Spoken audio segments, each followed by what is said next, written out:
Oh, well, I finally decided that I was going to have a look at the Chinese trombone I bought. I must have bought this like 3 or 4 years ago. Bought it on the spur of the moment when we were in Tagbilaran. It's an ultra cheap Chinese trombone.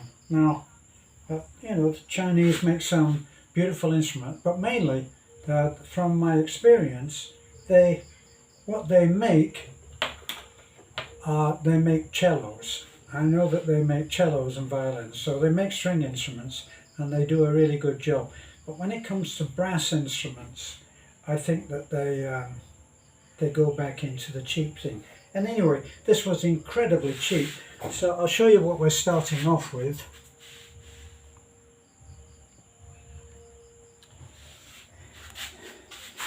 So this is what I'm actually going to open. I'm going to open this for the first time, I think, in something like 4 years.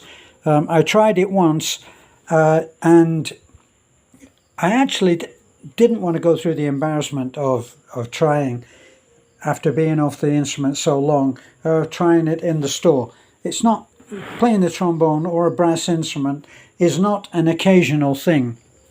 You don't do it occasionally.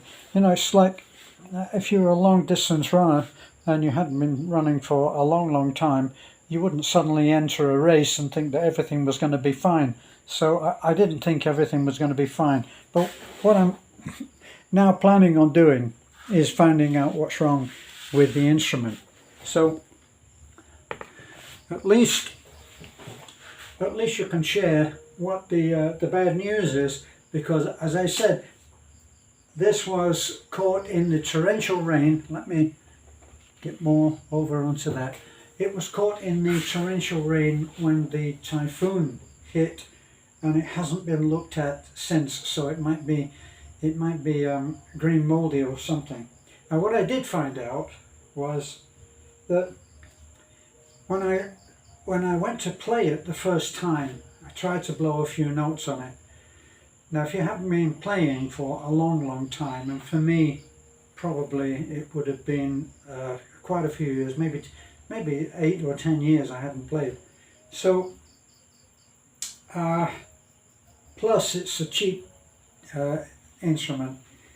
I only paid 8,000 pesos for it, which is a disgracefully a cheap way to buy a trombone. So I'm going to open it now. When I played it, I tried to blow just a few notes, couldn't get anything out of it. It just went.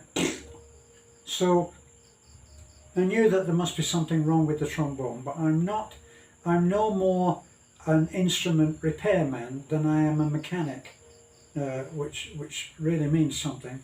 So I actually got in touch with a friend of mine who I'd sold a really beautiful instrument to when I was coming out here, and he bought the instrument for his daughter, and he was an instrument repairman. He was an instrument, and he teaches in a technical college, so he's a very skilled guy. I explained to him what it sounded like, and he said that Chinese instruments are infamous. They're known for not soldering the joints. So I'm going to unpack the instrument. You can watch that. So the thought is that it is not soldered properly. So what he suggested was that I could put the instrument into water and see if there are any air leaks. So if I take it section by section and I blow through it, if I seal the one end that the air would normally come out of, right, and then I blow through it, then piece by piece I'll see if there's any bubbles. Pretty much like when they, if you have a flat tire, they blow the tire back up again and then they put it in the water and they see where the bubbles are coming from. That's where the air leak will be. So if there's any air leaks, then it means that the soldering is non-existent there. So let's put this up on here. I think you can you can actually see that. I turn it around a little. There we go. And see, the case actually looks, well, it looks quite good, but it's a polystyrene case. See, and then put into a canvas cover. And then zipped around. So bearing in mind, we could be looking at ants. I don't know, any kind of bugs could be in there. Well, let's have a look. Well, no snakes. They couldn't get through that. They couldn't get through that zip for sure. But anyway, here's the instrument. I wonder if there's still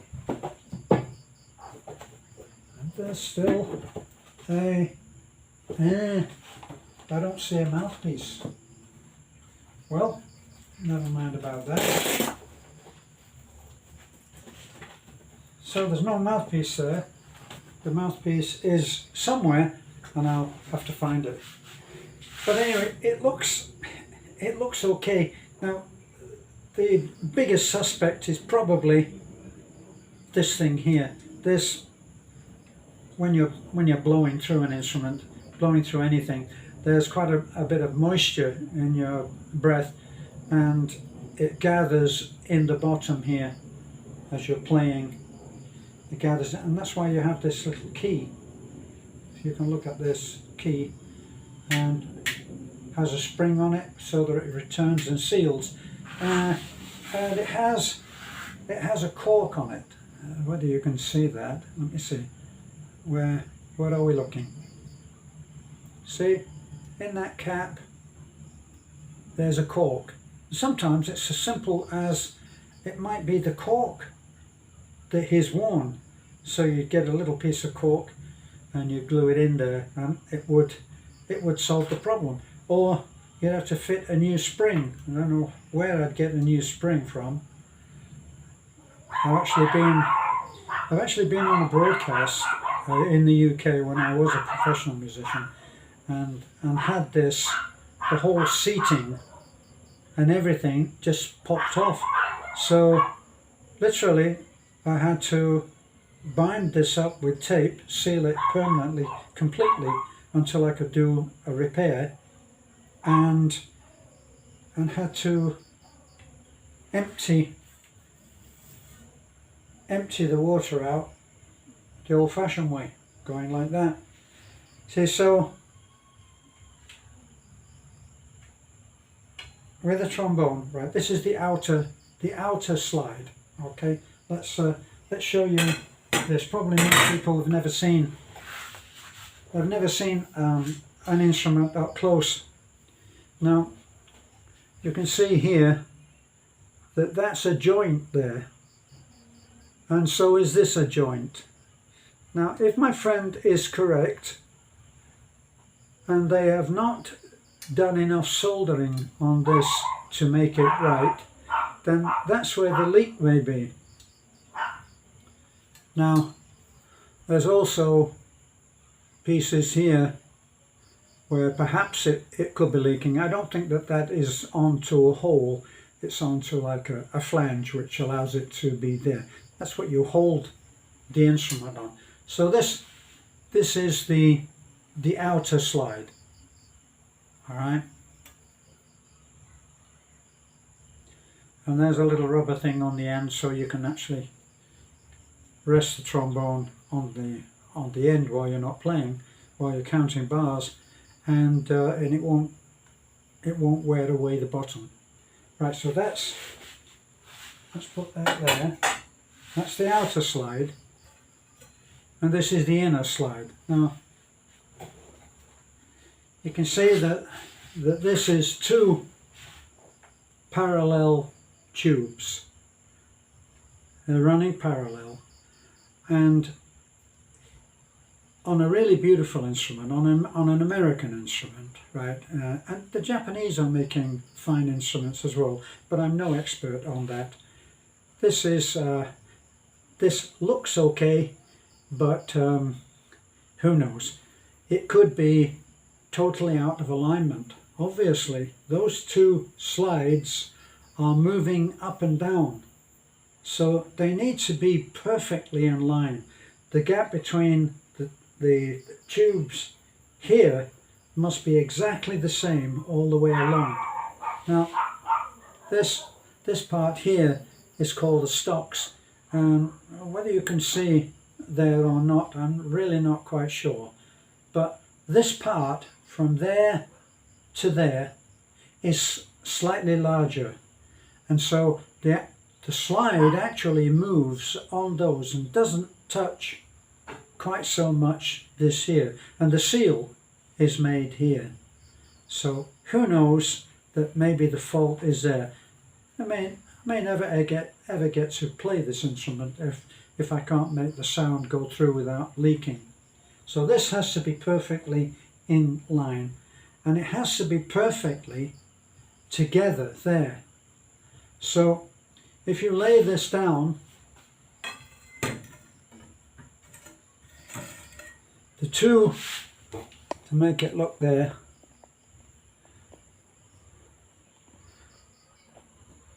so those two slides, those two tubes should be perfectly parallel.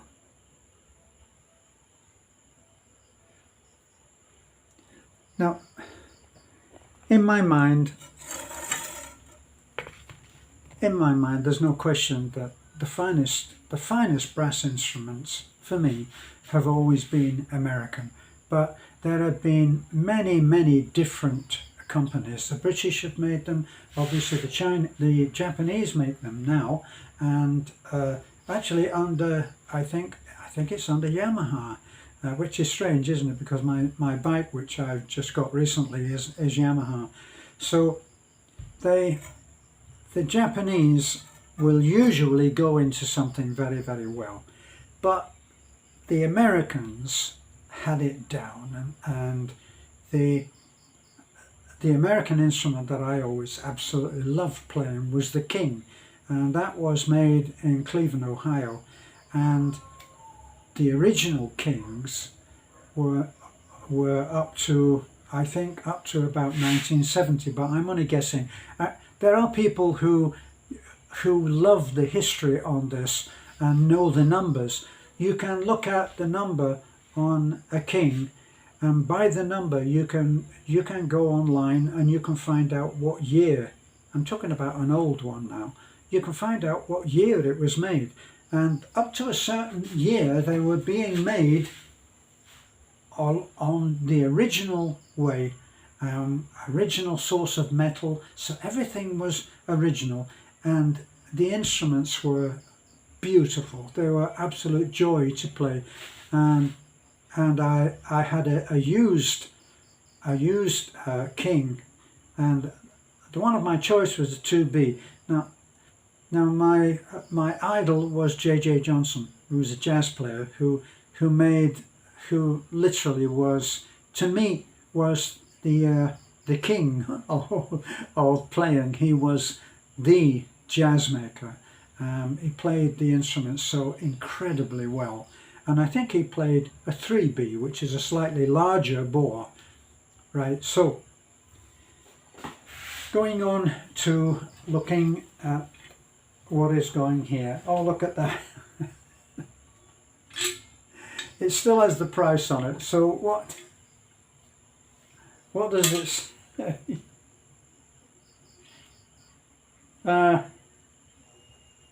There's no price on it, but it actually says PHP, but there's no readable price on it. It's been torn off. Now it actually looks like quite a presentable instrument. You know, it will be a shame if I can't find, and as I say, I'm not an instrument repairer.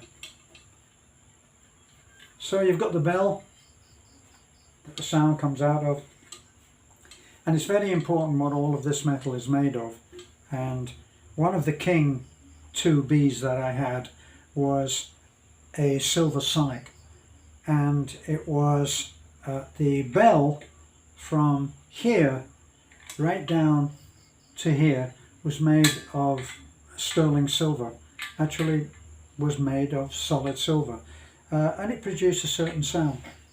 For myself, I preferred the 2B that was of brass, and that was the one that I preferred. That was the one that I had.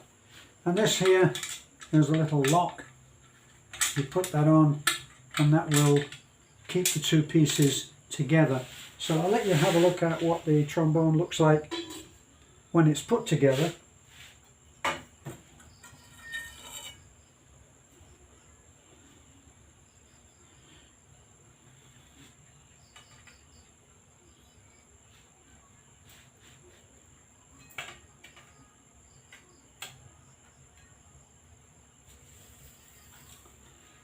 And it doesn't feel bad. This is how I judged it when I saw it in the store. So once you put it together here,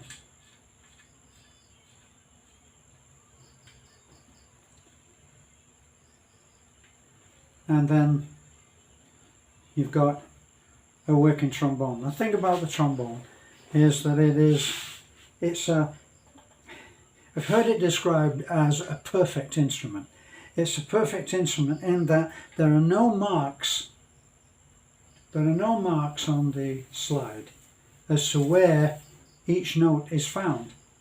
And you have 1 to 7 positions, and the 7th position is right fully extended. Now they do, so you can see there that I've got maybe another 1.5 inches before I'd fall off the end of the slide. So it's based on the idea that the longer the tube that you blow through, the lower the note.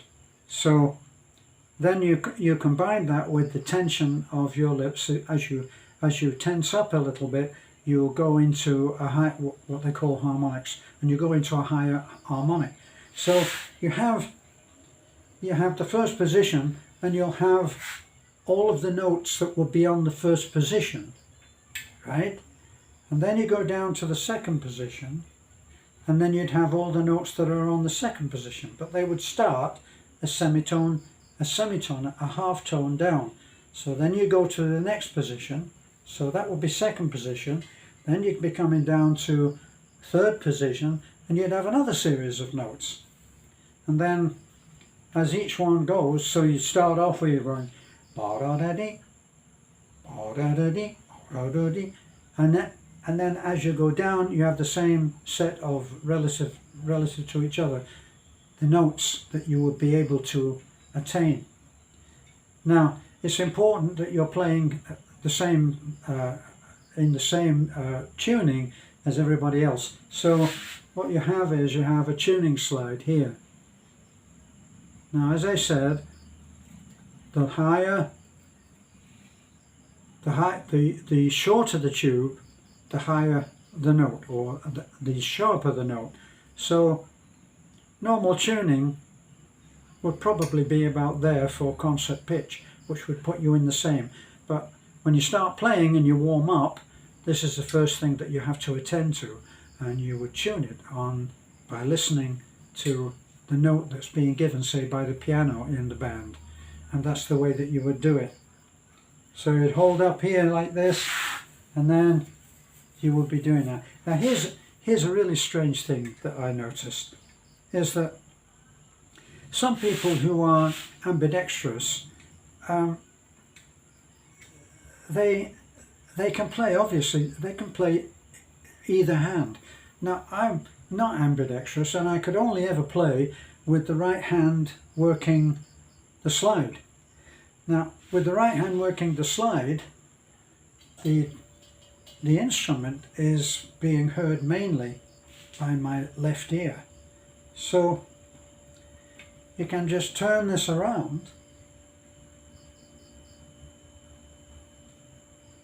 Now if I were to play like this, if I could, then the the slide is being used by the left hand, and the bell is actually producing a sound which is closer to my right ear.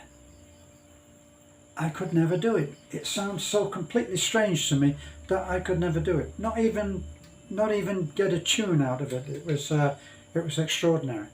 So now I'm going to find out, by taking it apart again, I'll find out if I can where this leak is, because it evidently is leaking. I can blow all the way through it now,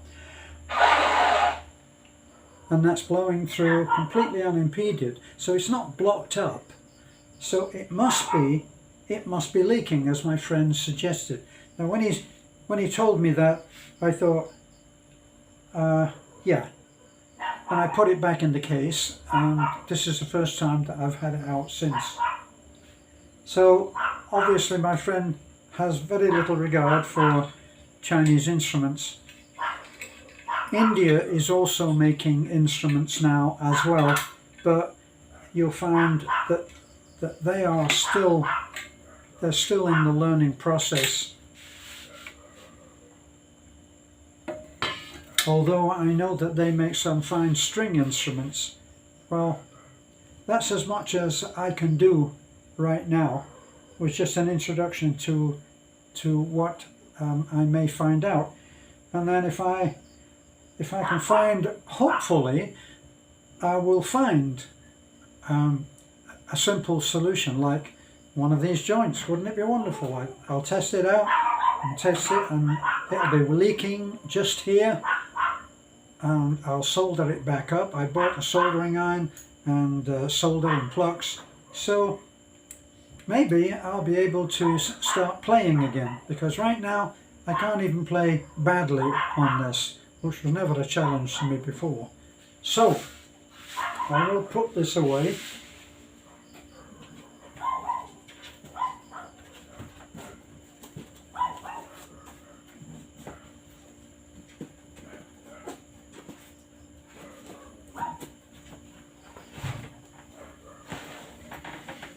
Shows how long ago it is since I did this, doesn't it? Where? Ah, I have it the wrong way round. Okay, so there, finally, have I got it? Yes. I won't bore you with watching me zip the case up and everything. There we are, we're ready to put that away, and I'll have to, when I'm able, get a dustbin full of water, which I'll get in the bathroom, and I'll see what I can do. But that's an introduction to what, if you want to hear me play, you can actually go on a Foreigner in the Philippines, and you can look for a title called Masquerade.